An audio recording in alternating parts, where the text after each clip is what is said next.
तर अजून एका नवीन व्हिडिओमध्ये आपल्या सगळ्यांचे स्वागत आहे। तर आता उन्हाळा चालू झाला आहे आणि आपली उन्हाळ्या कामाची सुरुवातही झाली आहे आणि सगळ्यात महत्त्वाचं काम म्हणजे आपला मसाला बनवला। आता माझाही दरवर्षीप्रमाणे मसाला संपलेलाच आहे आणि तोच बनवायचा आहे। तर आज आपल्याला केकची ऑर्डर नाहीत, म्हटलं आता वेळ भेटलाय तर मसाला तरी बनवून घेऊया, म्हणूनच आज मी जाणार आहे मसाला बनवायला। बरीच लोक गावावरून मुंबईला येऊन राहतात आणि सगळ्यांचा हाच प्रश्न असतो की मसाला कुठे बनवायचा। आणि मी गेली 25 वर्षे एका ठिकाणी मसाला बनवते, तेच ठिकाण मी तुमच्याबरोबर आज शेअर करणार आहे।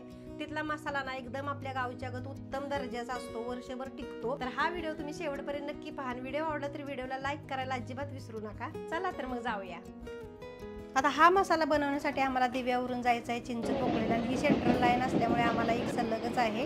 आणि जर तुम्ही कुठूनही येत असाल ना तरी सुद्धा चिंचपोकळीलाच उतरा आणि तिथून त्यांचं शॉप एकदम जवळ। पोकळी स्टेशनवर आल्यावर आपल्याला ना शेवटच्या ब्रिजवरून बाहेर पडायचं आहे, जिकडे आपण लालबागच्या राजाचं दर्शन घ्यायला जातो ना त्या साईडला। आता ही आपल्याला इथं पहिल्यांदा लागते चिवडा गल्ली। तिथून जरा पुढे गेले ना की एक मंदिर आहे, त्याच्याच पाठीमागे सर्व ह्या मसाल्यांच्या दुकानांची लाईनच आहे। तिथेच मी आलेले आहे चव्हाण ब्रदर्स दुकान नंबर 5, आणि त्यांचा मी सगळा स्क्रीनवर ॲड्रेसही तुम्हाला दिलेला आहे। पहिल्यांदा तर इथे बघा मी दुकानात गेली व त्यांना मला जो मसाला पाहिजे ना त्याची मी सर्व त्यांना माहिती सांगितली की मला मसाला कसा पाहिजे। जसं की आपल्याला मसाला झणझणीत पाहिजे, कमी तिखट पाहिजे, त्याप्रमाणे इथे आपल्याला अशी लिस्ट काढून देते ती। आता या लिस्ट प्रमाणे ते सर्व मला मसाले वगैरे काढून देतील।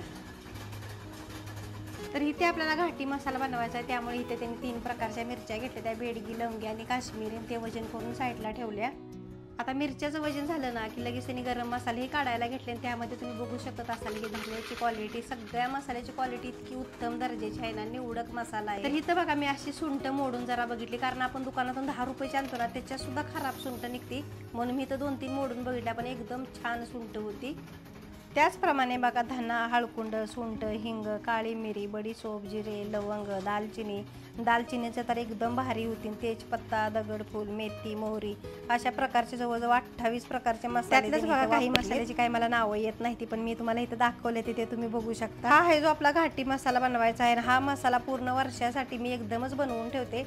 मला जवळजवळ वर्षभरात 10 ते 12 किलो मसाला लागतो, आणि बाकीचा आहे तो माझ्या नंदेचा आहे। आम्ही ह्या वर्षी ना दोघी मिळून एकत्रच मसाला बनवतो। आणि ह्यांचं अजून एक वैशिष्ट्य आहे की तुम्ही आधी कधीही मसाला न बनवलेला असू द्या, तुम्हाला कुठलीही माहिती नसू द्या, फक्त तुम्ही सांगायचं की तुम्हाला कोणता मसाला पाहिजे आणि किती किलो पाहिजे, त्यानुसार ते सर्व मसाले काढून तुम्हाला व्यवस्थित मसाला बनवून देणार। आणि इथे जे काय आहे ना सर्व आपल्या डोळ्यासमोर आहे, लसणापासून ते कांद्यापर्यंत सर्व चांगल्या क्वालिटीच्या वस्तू वापरल्या जातात। आता इथून पुढे ना मसाला बनवायला सुरुवात होती, त्यामुळे दुकानात खूपच गर्दी होती। मग मी काय केलं, बाकीची उन्हाळी कामं पाठी ठेवून पहिला मसालाच बनवायला घेतलाय। तरी सुद्धा आज बऱ्यापैकी दुकानात गर्दीच होती। आता इथं सर्व सामग्री काढून झालेली आहे, त्याने आता लगेच भाजायलाही घेतले। आणि इथं बघा सर्व प्रकारच्या मिरच्यांना मस्तपैकी वाळवून निवडून शिने ठेवलेले असते त्या। आता इथे मसाले तेलामध्ये भाजायला सुरुवात केली, आणि बऱ्याच ठिकाणी बघा पाम तेलाचा वापर केला जातो, पण इथं आपल्या डोळ्यासमोर ना जेमिनी सनफ्लावर तेलाचा वापर करते ती।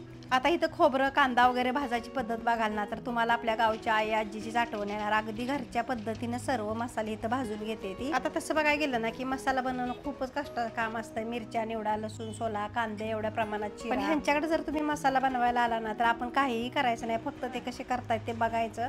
सुरुवातीपासून ते पॅकेजिंग पर्यंत ते सर्व आपल्याला करून देतात। चला तर मग तुम्हालाही जर ह्या वर्षी मसाला करायचा असेल ना तर चव्हाण ब्रदर्स यांच्या दुकानाला एकदा नक्की भेट द्या। इथे घाटी नव्हस तर सर्व प्रकारचे मसाले तुम्हाला बनवून भेटते ते। मालवणी मसाला, कोकणी मसाला, धना पावडर, हळदी पावडर, सर्व प्रकारचे मसाले इथं अवेलेबल आहेत। आणि जर तुम्हाला तिथं उभं राहून बनवायचं नसेल ना तर त्याच्याकडे रेडीमेड मसाले सुद्धा उत्तम दर्जाचे आहेत। आता इथं बघता बघता सर्व बघा मिरच्या मसाले आपले भाजून झाले, त्यांनी आता डांगात सुद्धा घालून घेतले। त्यांनी आपला जास्त मसाला असल्यामुळे ना त्यांनी इथं 3 डांगामध्ये घातलाय तो। आता इथे बघा एकदम पारंपरिक पद्धतीने मसाला केला जातो। आता पहिल्यांदा मिरची आणि आपला मसाला बारीक करून घेणार, नंतर मग त्याच्यात खोबरं, लसूण वगैरे सगळं स्टेप बाय स्टेप ऍड करते ती।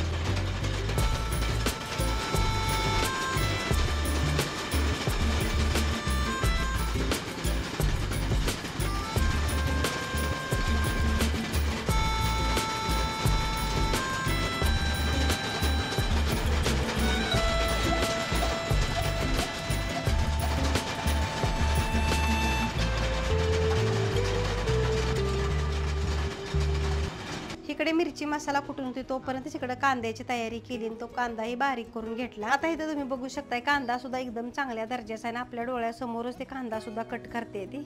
हम लोग नवी मुंबई से मसाला बनाने के लिए आए। ये चौहान ब्रदर्स है, वो ऑथेंटिक मसाला देता है। तो नवी मुंबई से यहाँ आए, हालांकि APMC मार्केट हमारा उधर है, फिर भी हम लोग इधर आए और क्यों ऑथेंटिक के लिए। वहाँ APMC में क्या काम चालू है, ये बेड़गी है वो कश्मीरी के साथ मिला के कश्मीरी के भाव से देते हैं, तो इधर ऐसा नहीं है। ऑथेंटिक मसाला के लिए हमेशा इधर ही आने का। तसंच यांच्याकडे बघा चिकन मसाला, तंदुरी मसाला, लाल मिरची पावडर, धना पावडर, हळद, सगळ्या प्रकारचे वेगवेगळे मसाले अवेलेबल आहेत। चला इथं आपला आता लसूण, खोबरं आणि कांदा असं मिक्सरच्या साह्याने बारीक करायला घेतले। मुंबईत ना असं मी बऱ्याच ठिकाणी बघितले की कांदा असा तेलात एकदम शिजवत नाही, ती थोड्याशा तेलामध्ये भाजून शिनी तो चटणीला वापरते ती। पण इथं बघा एकदम पारंपरिक पद्धतीने ना भरपूर तेल वापरून शिनी कांदा असा रट एकदम शिजवून घेते ती। आता इथे कांदा शिजवायला सुद्धा त्यांनी पाम तेलाचा वापर न करता सनफ्लावर जेमिनी तेलाचा वापर केलेला आहे। आता इथे बघा खोबरं, लसूण, कांदा सर्व घालून शिनी मसाला तयार झालेला आहे। आता ह्यो मसाला आपल्याला वेगवेगळ्या पिशव्यांनी 5-5 किलो जास्त ते पॅकेजिंग करून देते ती।